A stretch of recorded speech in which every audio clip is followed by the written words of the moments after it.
And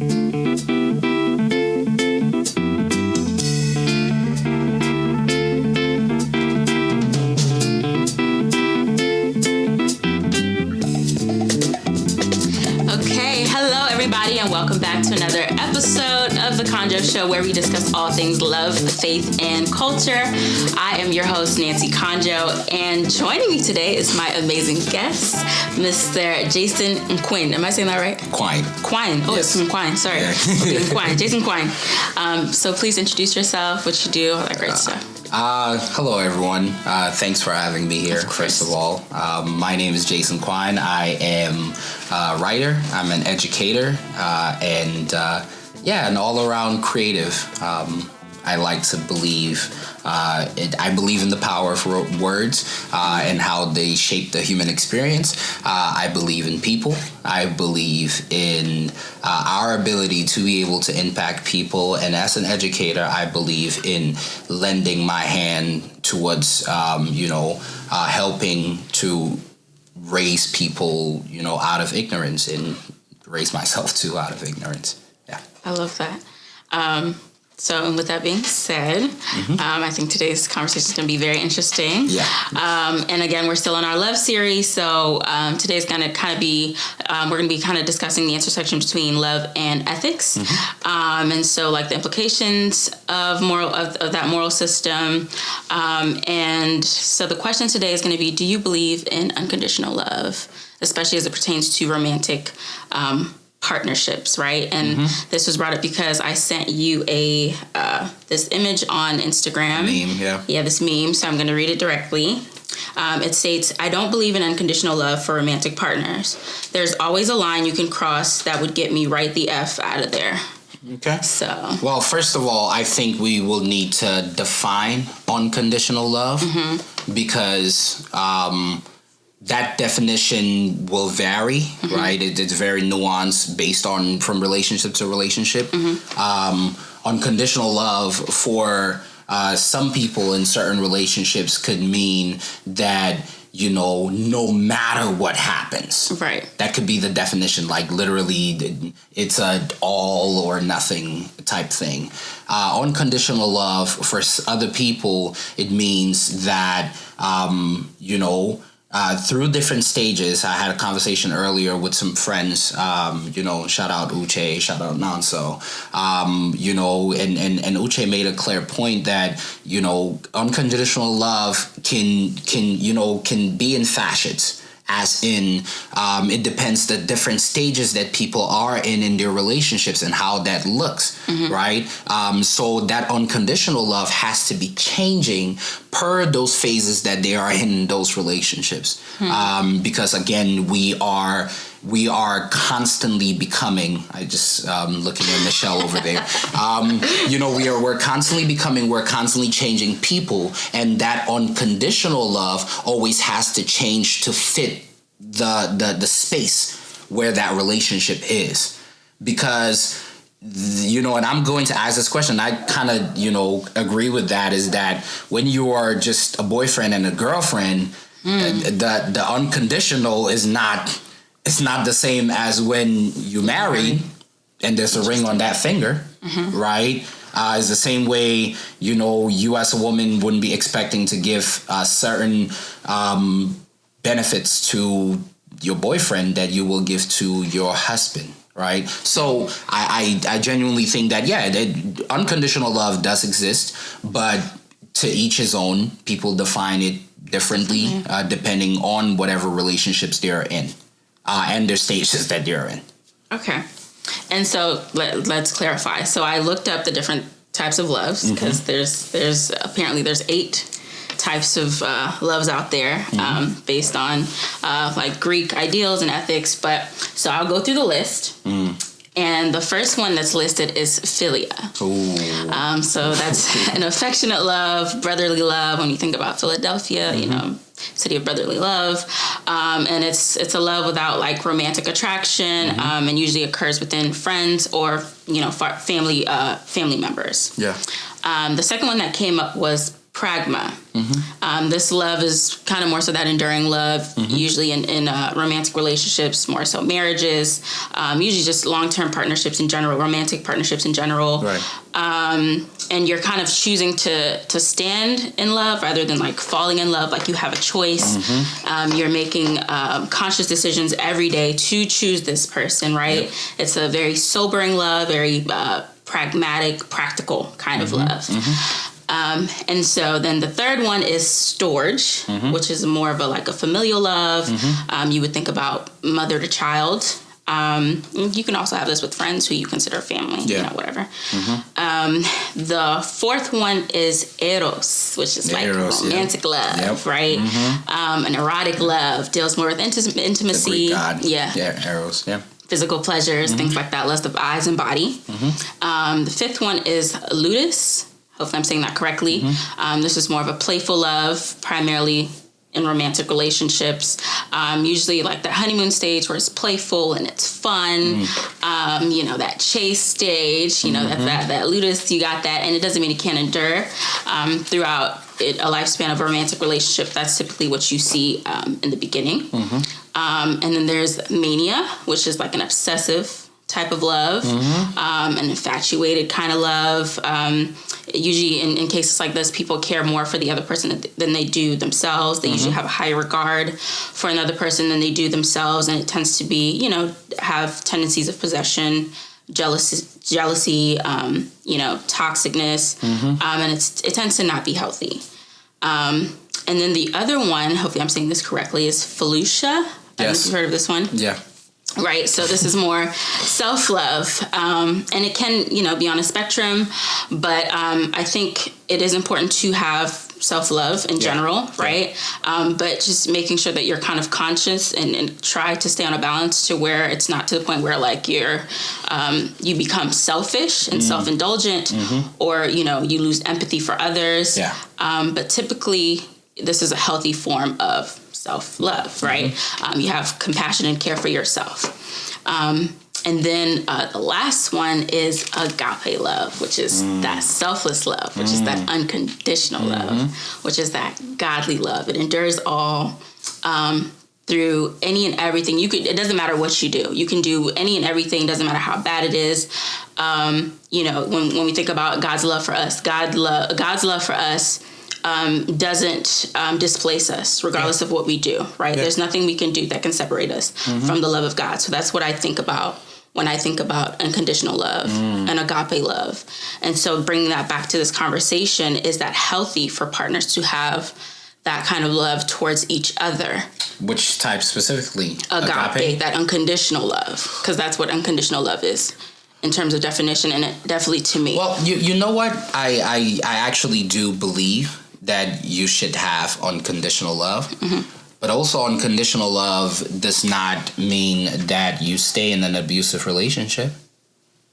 Right? Let's be very clear about that. You can absolutely love somebody and still learn to be able to keep yourself safe.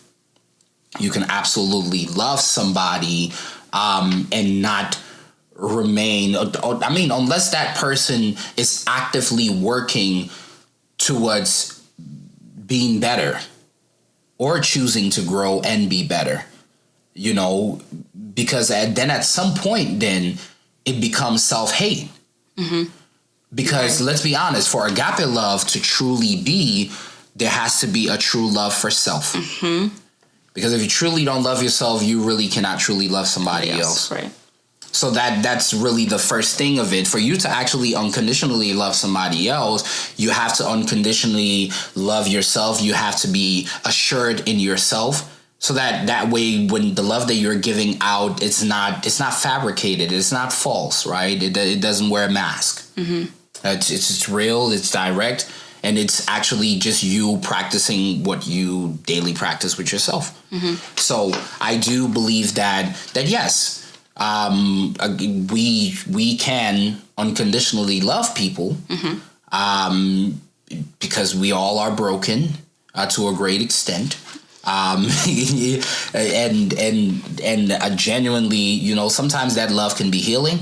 But once that love that you're giving does not necessarily reciprocate in a manner that you are growing and you are reinforced in that love, then you gotta dip. You know what I'm saying? I mean, you can still love that person. If they need a certain help, you can still help them, but you don't have to help them, let's say, sexually anymore. You don't have to help them in a manner that puts you at risk. And that is not only physical risk, that is emotional risk. That is, you know what I'm saying? Like, you can absolutely love people from a distance. You know, if you're a praying person, you can pray for them. If you're a meditating person, you can meditate and hope that their energy come together. If you are a giving person, you can lend, you know, maybe money to help them with whatever situations they're going through. You know, if you're a volunteering person, you can volunteer some time, some help, but that is it. So that is still, you know, that is still unconditional love. And I think that we often try to define unconditional love as in, if anything is happening, yeah, you're sticking it through. I'm not very sure that works. So then that would sound to me more like pragmatic love, right? Yes. When there are conditions, which is what I believe romantic relationships should be. It should be that pragma love. Unconditional love for me is that all enduring. It doesn't matter what you do. And it doesn't mean that I do believe humans have that capability to have unconditional love, especially when I think about parent-children relationships, right? It doesn't matter what your child does. For the most part, you know, parents are still going to love their child through thick and thin. But when it comes to romantic relationships, I do believe that there should be conditions, right? Because you love yourself, right? Because you have that Felicia love for yourself. There are boundaries that you set that, you know that if this person crosses this boundary for me, it now interferes with, like, who I am as a person. It now becomes toxic and impacts my day to day. And this is not sustainable, right? Say, for example, if my partner is cheating on me or is constantly lying or omitting, you know, details about whatever. If my partner is, you know, being physically abusive, there are conditions within romantic relationships. And I know it sounds beautiful and I know it sounds great to think that you're going into a partnership or a marriage having an understanding that this love is going to be unconditional. But at what extent, right? Like, especially looking at the recent conversation with, like, Will and Jada, right? I guess you can kind of consider their love an agape love type of relationship because they are literally enduring everything till the end. Well, let me ask this question, right? Because I think that the one thing that we often do as outsiders looking in is to be able to, you know, when we really don't truly have the facts, you know, we typically define things in a manner that that might just not be true. So I will speak about what we know because of what Jada and Will have told us, you know, and I'm going to speak only about that. So we know that Will and Jada have publicly stated that no matter what each of them do, they are in what they call a partnership for life. Bad marriage for life. Bad, literally. That was the line, right? The catchphrase. So that's what we know. We know that through these experiences, it's been a tough one where there have been many times where they've called it quit, where they've separated, you know, and things have happened through this. Now, again, that is their decision. They both agreed to those terms, and that's them.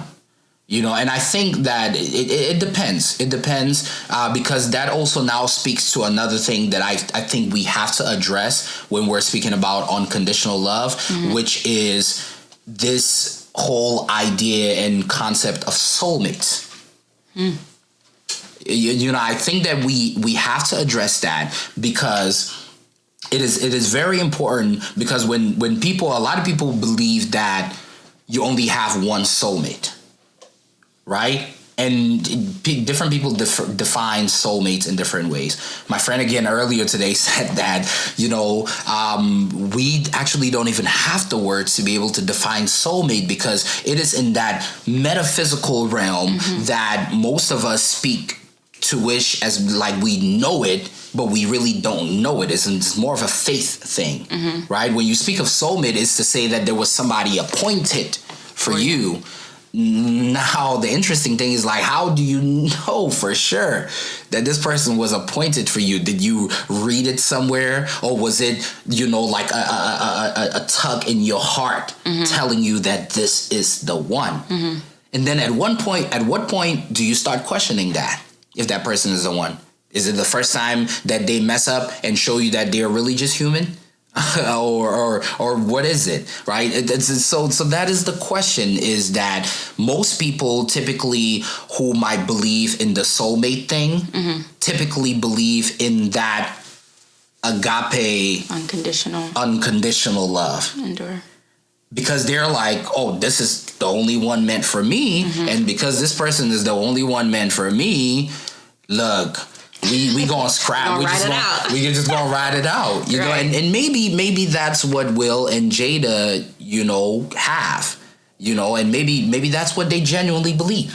So, with that said, I think that typically for every relationship, you need to be able to define, if you believe in soulmates, you need to be able to define that. And then if you do decide with your partner, I know there are a lot of people who practice different types of relationships, from poly to, there are people who practice polyandry, monogamy, ethical, non-monogamy. Exactly. All types. You know what I'm saying? So it's what you choose to define for yourself. Now, the reason why I agreed, so much with my friend earlier about the different phases is because, again, as you're growing and changing, you're learning things about yourself and things that you are willing to accept and deal with, and things that they're just like a no-no for you. There's some people who have dealt through cheating and they're fine with it, and they're able to move on for it. Clearly, Nancy doesn't feel that way.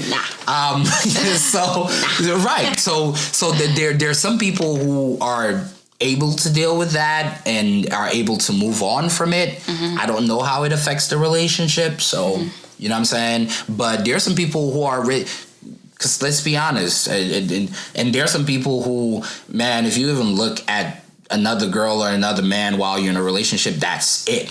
That's so deep. Right. So I think that, again, it's what you both choose to define as are the parameters of your relationship. And you say, within this parameters, I will unconditionally love you.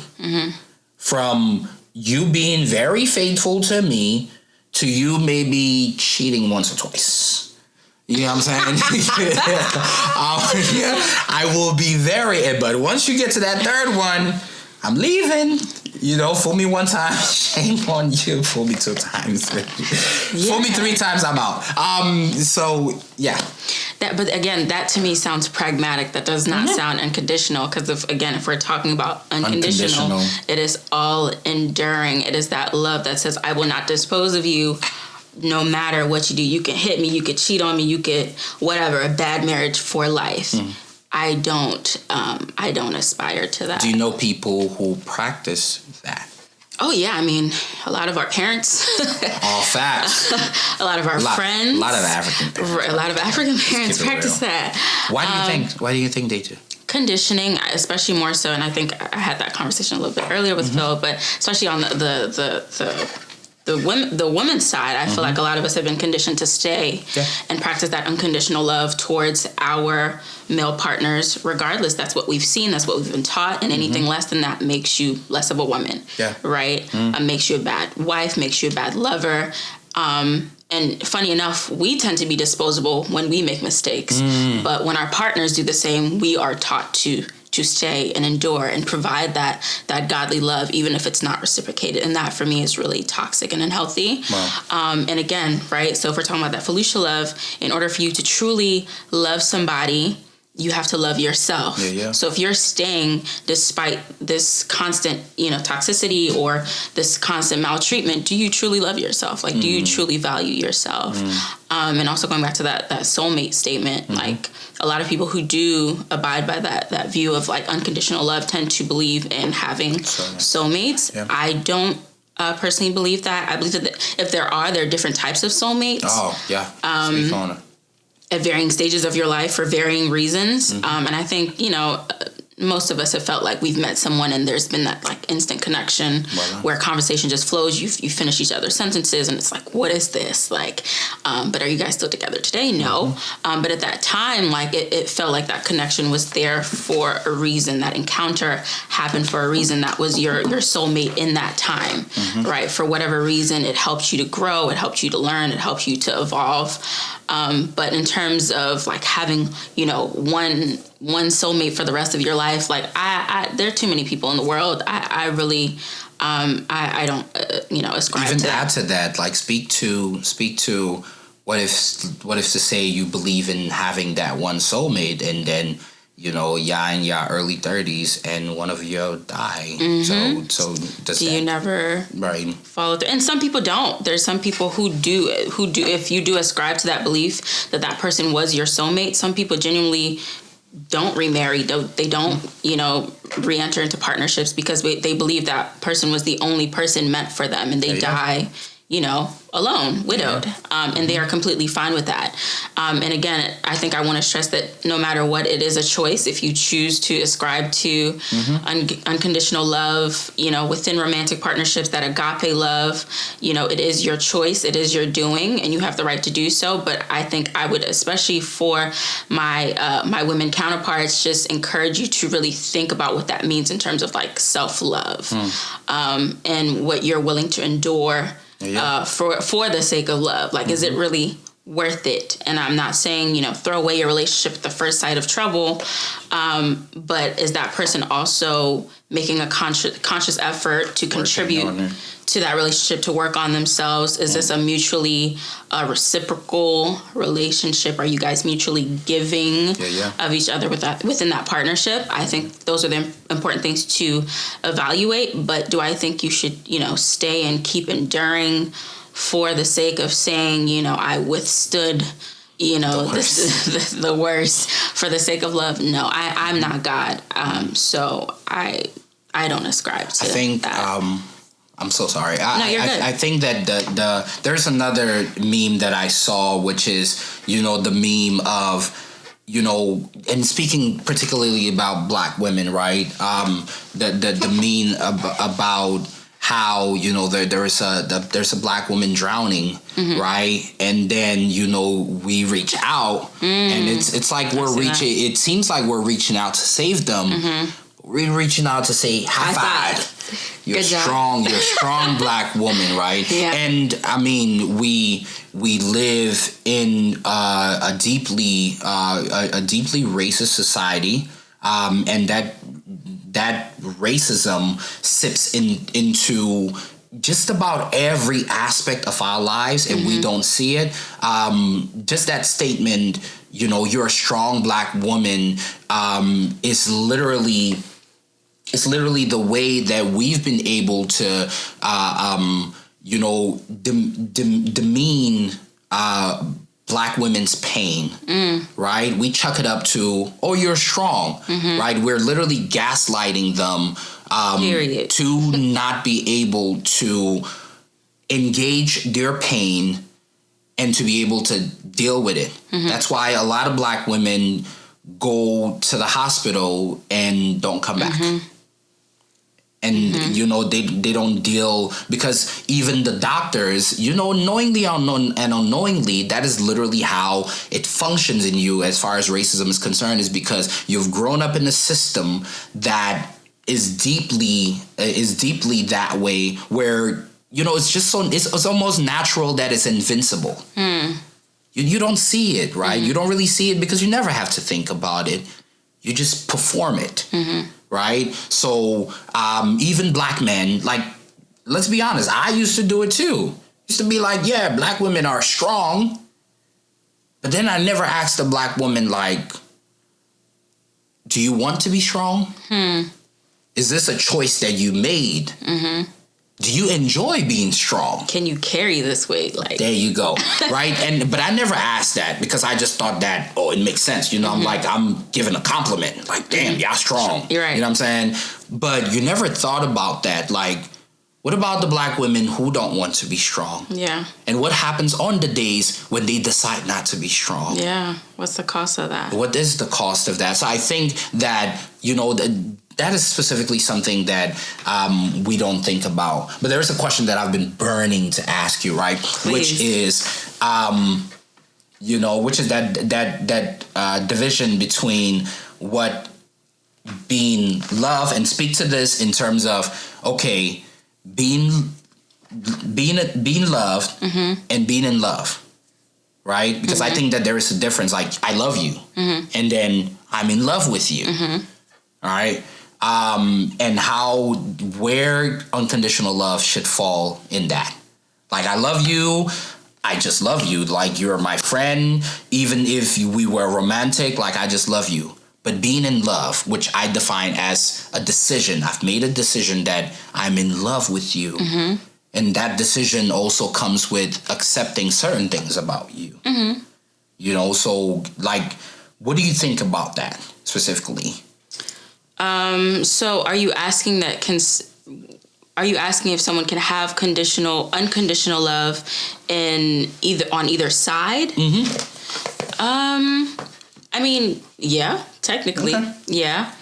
Now, hopefully, it's a reciprocal situation. Like, hopefully, it's not just one person. Because if it's one-sided, then it's pointless, right? So hopefully, it's a situation where it's not just I love you, but I'm also in love with you, and the person can also make the same statement. But either way, end of the day, I don't ascribe to agape love within romantic relationships. I ascribe to that for my children. I know I will have unconditional love for my children, but my value will not be based on how much pain I'm willing to endure in a romantic relationship. That will never be me. So my love is always going to be more so pragmatic and practical. It doesn't mean, again, that I drop at the first sign of issues, but I'm going to make sure that it's a reciprocal situation and it's healthy and thriving for both of us. Right? So hopefully that answers your question. No, it does. Okay. It does. I think that with some of the types of loves, like, let's be honest, you know, if it's like an Eros type of love, like, come on, you can't be unconditional in your love if, like, you know, I'll be crass here, if y'all just, you know, having sexual intercourse. You know what I'm saying? If that person is just like a one-timer person, I mean, why are you being unconditional about that? I wonder. You know, but with some of the loves, I think that, yes, definitely, you know, being pragmatic with your love, I think is the definition of it. But again, being able to define what your limits are. And as time changes, again, because you're changing and you're growing, that those confines are going to change as well. Because let's be honest, what you expect in a dating relationship is not what you expect in a marriage relationship. So I think that we should be really cognizant about that.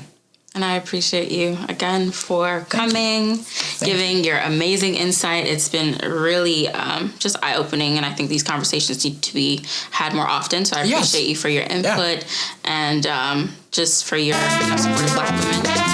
Shout out. That, But, you know, thank you guys for tuning in to another episode of The Konjo Show. Meet us again on another episode and let us journey together. Thank you guys so much. See you next time. Thank you.